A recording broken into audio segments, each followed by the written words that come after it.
This past spring was the first that I felt tired and realized I was growing old. Maybe it was the rotten weather we'd had in L.A. Maybe it was the rotten cases I'd had, mostly chasing a few missing husbands and then chasing their wives once I found them, in order to get paid. Or maybe it was just the plain fact that I am tired and growing old.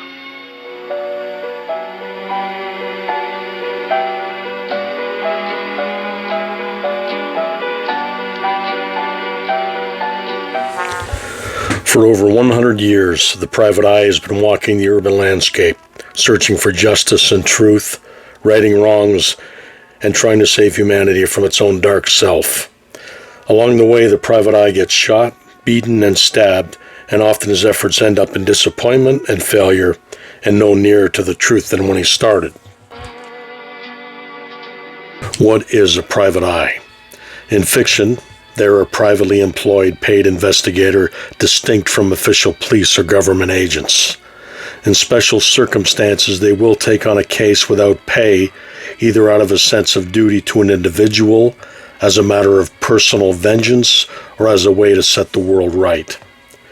The epitome of the classic private eye that concerns us today originated in the 1920s in Black Mask magazine out of necessity for a protagonist that could deal with elements in an ever-increasing irrational world.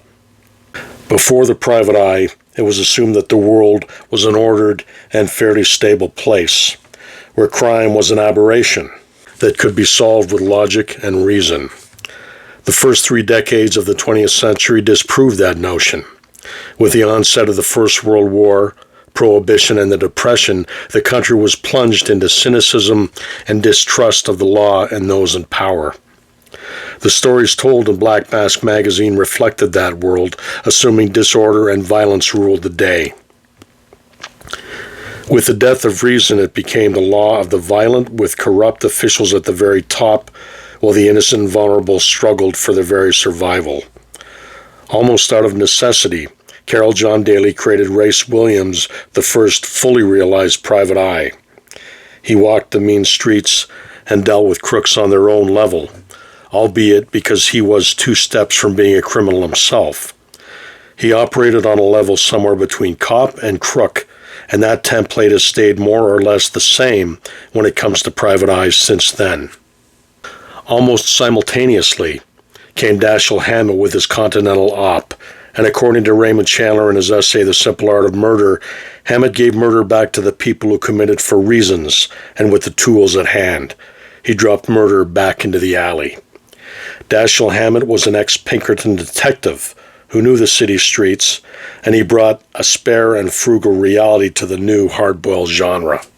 Because of the combined efforts of both men, Daly and Hammett, and the support of the editors of Black Mask magazine, a new type of character was created, a character unique to the tough urban streets of post-World War I America, the hard-boiled private eye. The flawed yet heroic figure of this new genre can be traced back from that point another 100 years to both the myth and reality of the Western frontier. The American West abounds with larger-than-life loners whose survival depended on being tough and having a willingness to go up against insurmountable odds.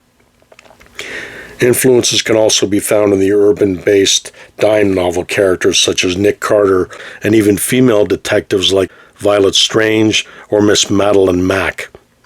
These paved the way for their more violent, less melodramatic, hard-boiled offspring. Neither Daly or Hammett set out to start a revolution in the detective story. They were responding to an increasingly discordant and violent world. Values once held dear were no longer. And the writers, especially Hammett, wanted to reflect that by creating a new, more realistic hero, one who was more at home in this world and one better equipped to meet its severity than the infallible sleuths of the past. Once Daly and Hammett showed the world what was possible in this fresh new genre, the floodgates opened. Soon, Raymond Chandler followed with his first pulp story, an 18,000-word effort titled Blackmailers Don't Shoot, and would go on to write 18 more short stories for the pulps and 7 full-length novels featuring Los Angeles PI Philip Marlowe. At first, Chandler's PI heroes were indistinguishable from the standard fare that had begun to populate the pulp magazines, but soon, beginning with his character Mallory, a precursor to Philip Marlowe, Chandler imbued his detectives with qualities other than a hard head and a quick fist. He gave them an explicit compassion, placing that at the forefront of their character. Essentially, Chandler's PI became an honorable knight of Arthurian legend, a knight wearing a hat and a trench coat, a rescuer of the weak and defenseless. Chandler strove to create a complex hero, and after having written several Marlowe novels, wrote an essay that is used as a template for most PI characters to this day, The Simple Art of Murder.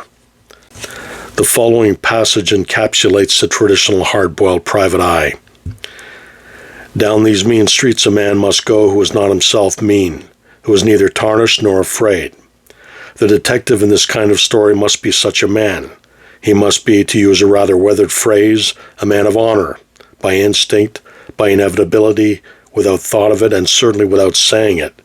He must be the best man in his world and a good enough man for any world. Of course, not every PI followed the mold set down by Chandler. In 1947, Mickey Spillane created PI Mike Hammer in a post-World War II America. Much like Race Williams, Hammer's spiritual progenitor, who emerged from the turmoil of World War I, Hammer was created under similar conditions after World War II. They both were a reflection of society's wish for decisive action instead of a due process that seemed slow and frustrating. If any readers had any doubt as to what Mike Hammer personified, they had but to read the titles of his books: I the Jury, My Gun is Quick, Vengeance is Mine. Mike Hammer was vengeance manifest. Spillane's books spawned an entire generation of revenge-driven characters with names like the Executioner, the Destroyer, the Revenger, etc., becoming a genre of its own. The 1970s arrived with a PI revival led by Robert B. Parker's Spencer books. And with him came a new crop of varied and diverse private eyes. Bookshelves saw females in the traditional private eye role for the first time, starting with Marcia Mueller's PI Sharon McCone in Edwin of the Iron Shoes, soon to be followed by Sue Grafton's Kinsey Milhone and Sarah Paretsky's V.I. Warshawski. The first openly gay PI, Dave Brandstetter, featured in the 1970 novel Fade Out by Joseph Hansen. The genre featured more black PIs, such as John Shaft, who featured in a series of books written by Ernest Tidyman, followed in the 90s by Walter Mosley with his Easy Rollins books.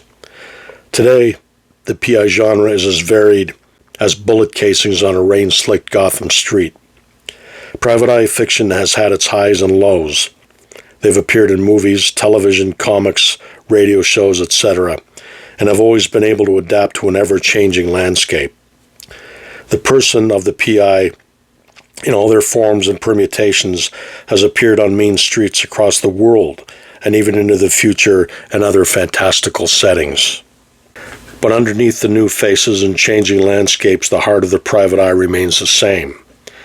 The private eye in fiction fights for the innocent. They are the lone voice fighting for justice when the system fails. Closing off with another quote from Chandler's essay, The Simple Art of Murder, "The story is this man's adventure in search of a hidden truth, and it would be no adventure if it did not happen to a man fit for adventure. He has a range of awareness that startles you, but it belongs to him by right, because it belongs to the world he lives in. If there were enough like him, the world would be a very safe place to live in without becoming too dull to be worth living in." Keep reading, everyone, and welcome to Private Eye July. What is it?